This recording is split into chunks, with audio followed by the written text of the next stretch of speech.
Olá, irmãos, a graça e a paz a todos, boa noite. Nós estamos de volta nas quartas-feiras. Irmãos, que tempo precioso estar aqui com vocês. É um prazer estar aqui sempre, viu? Você que está aqui conosco ao vivo nesse instante e também você que vai nos ouvir, vai nos ver, vai nos assistir depois pelos nossos canais, não é? Os canais da Igreja Batista Reformada Vida Abundante. Bem, o Senhor colocou no meu coração um desafio de que a partir dessa quarta-feira eu vou introduzir. Vamos trabalhar uma série de mensagens falando sobre o segredo da santidade, não é? Ou o processo da santificação. Nós já iniciamos, na verdade, esse tema na EBD, estamos falando sobre maturidade cristã, e eu quero dar sempre continuidade lá, não é? Eu tenho falado com muitas pessoas, e as pessoas às vezes têm falado para mim assim, ó, pastor, o senhor é muito didático, e realmente eu gosto dessa continuidade, sabe? Porque a gente vai mastigando esse alimento sólido, esse alimento saudável, que é a palavra de Deus, estou se referindo aos textos, às exposições bíblicas, aos domingos, à IBD, e quando Deus me dá um tema ou um desafio, eu gosto de cumprir com excelência. Então, portanto, eu estou estendendo, né, um braço da EBD para, a partir de hoje, nos cultos da sala de oração. Tá bom? Bem, nós vamos falar sobre essa questão, santidade, o segredo da santidade. Quando falamos da santidade, é algo bem importante se falar, porque muitas vezes se confunde o que é santidade. Mas antes de eu começar aqui a introdução, eu quero dizer que nós vamos usar um material, na verdade, um artigo teológico daquele site bem conhecido, eu quero indicar para vocês, Coalizão do Evangelho. É um site de cunho de fé reformada, de teologias reformadas, não é? E totalmente bíblica, irmãos, sabe? É uma instituição que existe no mundo inteiro entre pastores bíblicos reformados históricos no mundo inteiro, e nós também fazemos parte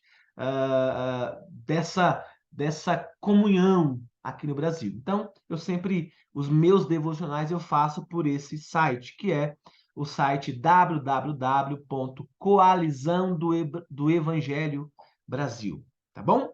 Nós vamos ler um artigo do pastor, deixa eu ver se eu coloquei, Jay Scalarer, tá? Ele é professor do Antigo Testamento e reitor da faculdade no Seminário Teológico de St. Louis, nos Estados Unidos da América, tá bom?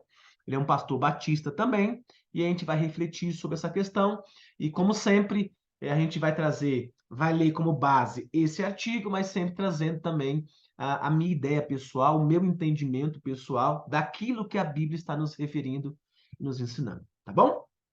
Vamos lá, irmãos. Segredo da santidade. Como eu dizia, santidade, desculpa, falar de santidade é algo muito sério, porque é um tema muito, não é polêmico, mas ele é controvérsio.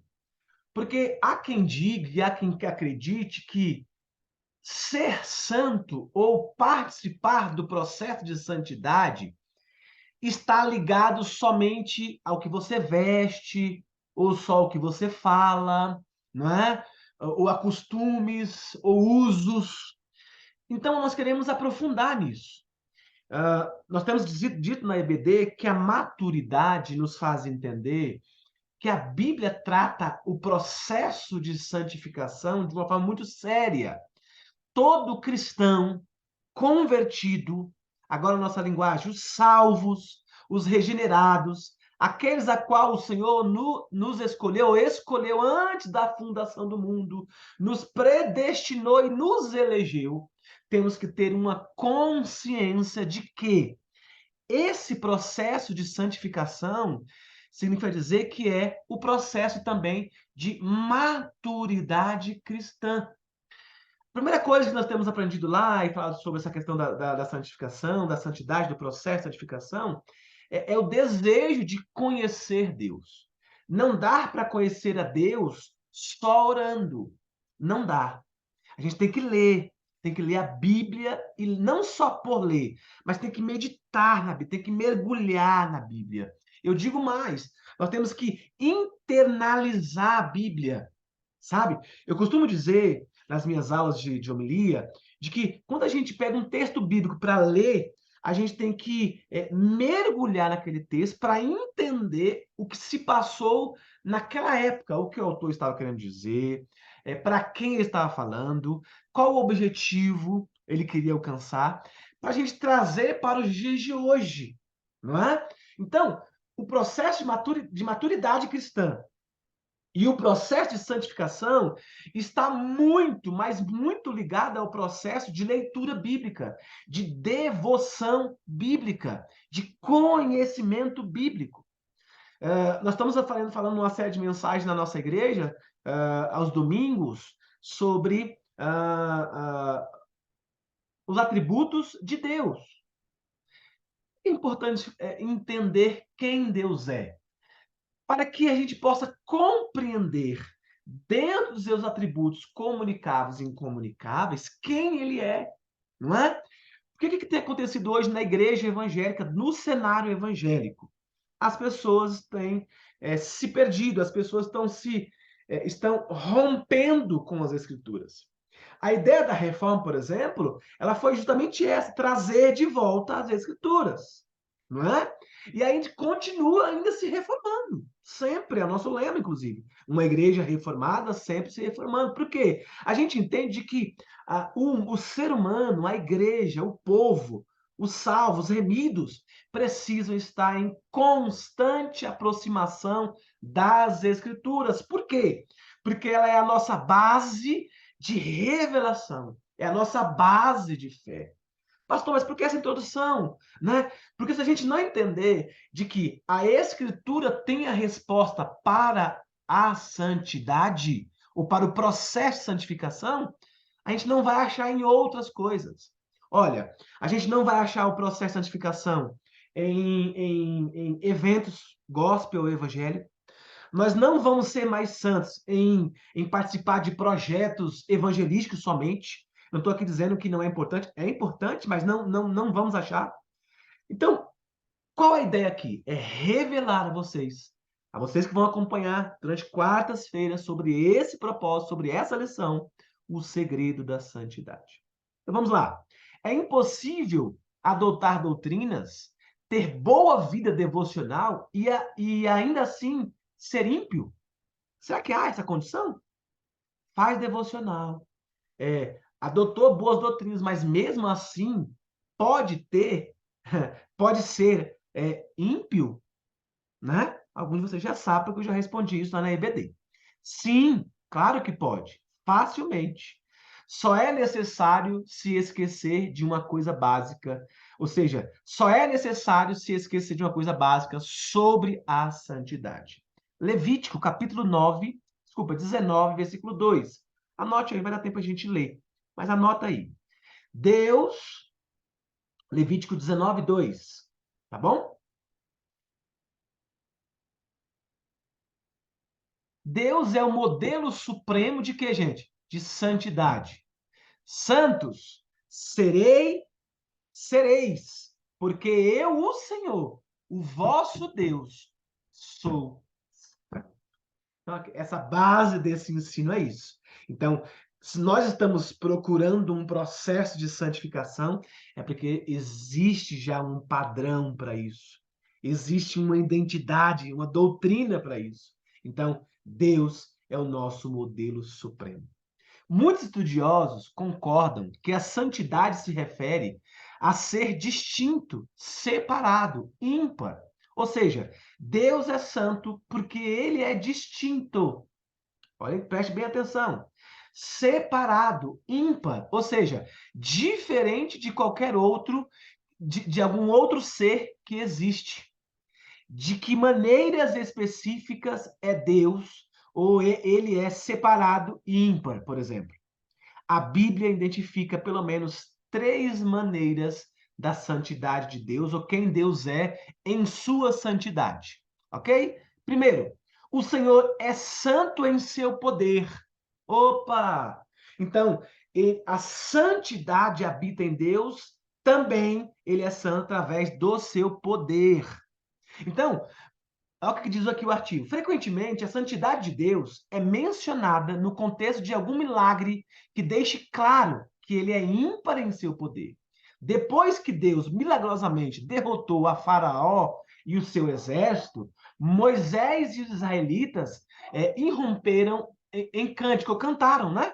Está lá em Êxodo, anote, 15:11, que diz assim, ó, o cântico. Ó Senhor, quem é como tu entre os deuses? Quem é como tu, glorificado em santidade?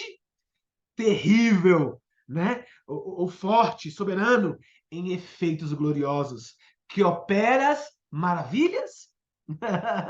Olha aí, gente, Êxodo 15:11. Então, é claro aqui, explícito, que o autor de Êxodo, capítulo 15, versículo 11, já está dizendo, né, que no poder de Deus habita a sua santidade, não é? Até a famosa visão de Isaías, por exemplo, lá no templo, confirma esse ponto. Está lá em... Não, eu pulei aqui, só um minutinho, eu pulei aqui, irmãos. Antes de Isaías, vamos ler Ezequiel 28:22, perdão. Ezequiel 28:22, depois eu falo de Isaías. Quando avisou, lá em Isaías, Ezequiel 28:22, lá ele avisou sobre o julgamento milagroso e o poderoso a vir sobre o povo rebelde de Sidom. Deus afirmou assim, ó, Ezequiel 28:22. Eis-me contra ti, ó Sidom, e serei glorificado no meio de ti. Opa! Saberão que eu sou o Senhor, quando nela executar juízos e nela me santificar. Irmãos, que coisa extraordinária isso aqui. Deus estava exortando aquele povo de Sidom, né? E usando o seu poder, dizendo assim, ó, vocês precisam entender e executar os juízos. E esses juízos são o quê? A santificação. Olha que incrível isso aqui, irmãos. Então, isso aqui é coisa lindo, coisa maravilhosa. Deixa eu ver quanto tempo tem para ver se dá para a gente continuar. Falta 6 minutos. Acho que eu consigo terminar esse tópico, tá bom?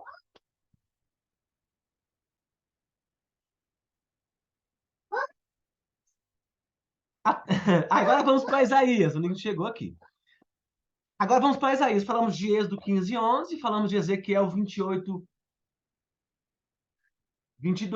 Agora vamos falar de Isaías 6, versículo 1. Até a famosa visão de Isaías no templo confirma esse ponto, né? Do poder na santidade, no processo de santificação de Deus. Pouco antes de o profeta ouvir os anjos clamarem que Deus é santo, santo, santo. Olha o que nós lemos lá em, desculpa, gente, Isaías 6:1. No ano da morte do rei Uzias, eu vi o Senhor assentado sobre um alto e sublime trono, e as abas de suas vestes enchiam o templo. Olha que texto maravilhoso. Notem que o manto era um símbolo natural do poder e autoridade real. Dizer que as abas da túnica real do Senhor enchiam o templo. Olha que maravilha. É dizer que era enorme, com vários campos, como vários campos de futebol, agregava muita coisa, né? E a razão de ser tão enorme é que o seu poder e a sua autoridade são também enormes e poderosos. Não há rei como ele. Isaías se referindo a Cristo. Então, quando o Senhor nos ordena a sermos santos, como ele é santo, então não é este o aspecto de sua santidade que tem em mente, né? Nós não podemos ser todos poderosos, mas há dois outros aspectos de sua santidade que ele espera que incorporemos.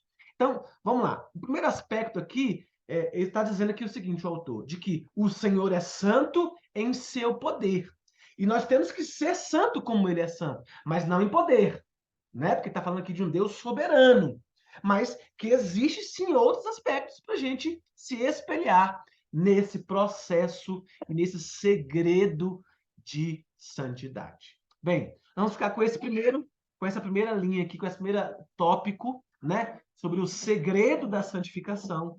E nós vamos voltar semana que vem falando, dando continuidade a essa estrutura e essa questão do sermão. Bem, lição de casa para vocês. Estudem. Leia esses textos que nós citamos, né? E entendam, para que vocês possam aplicar no nosso estudo, tá bom? Deixa eu ver se eu consigo repetir os textos que nós lemos hoje. Nós começamos a ler o texto base, Levíticos 19, 2, tá bom? Vamos trabalhar aí no Antigo Testamento, não é?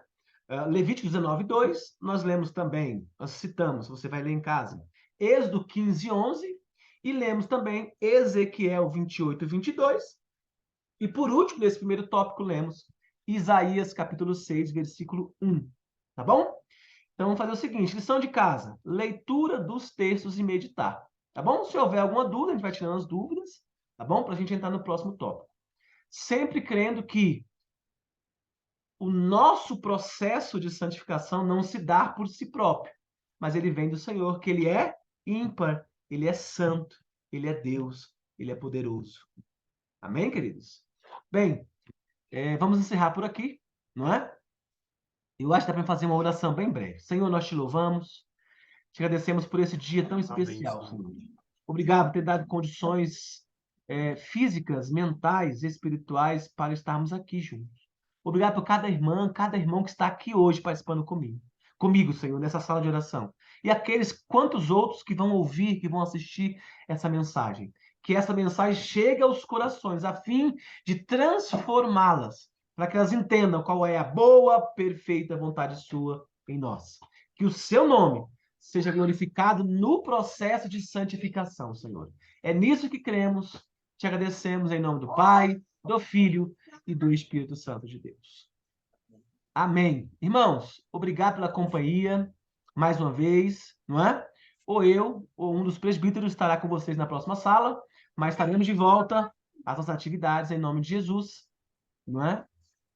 Olha como ele está falando, tá vendo, gente? Tá vendo aí o Nicolas falando, né? Gente, beijo no coração. Convido vocês agora para o sábado, culto da Juventude Reformada. Mensagem maravilhosa, música boa, comunhão, toda a igreja reunida. Quero convidar toda a igreja a participar. Às 19h30 nesse sábado. Nesse domingo, às 10 da manhã, batismo nas águas. Vamos batizar. Opa, maravilha. Vai ser bênção. E logo após, à noite, às 19h, 9h15, né? Nós vamos ter o nosso culto público em gratidão a Deus. Irmãos, Maravilha. bênção. Beijo no coração, até domingo. Deus abençoe, obrigado. Amém. Obrigado, viu? Domingo. Deus abençoe, em nome de Jesus. Um abraço, a paz. Aqui, filha, tchau aqui. Tchau, pessoal. Aqui, ó, vem cá. Deu tchau de longe. Tchau, pessoal. Tchau, gente. Boa noite. Tchau, tchau.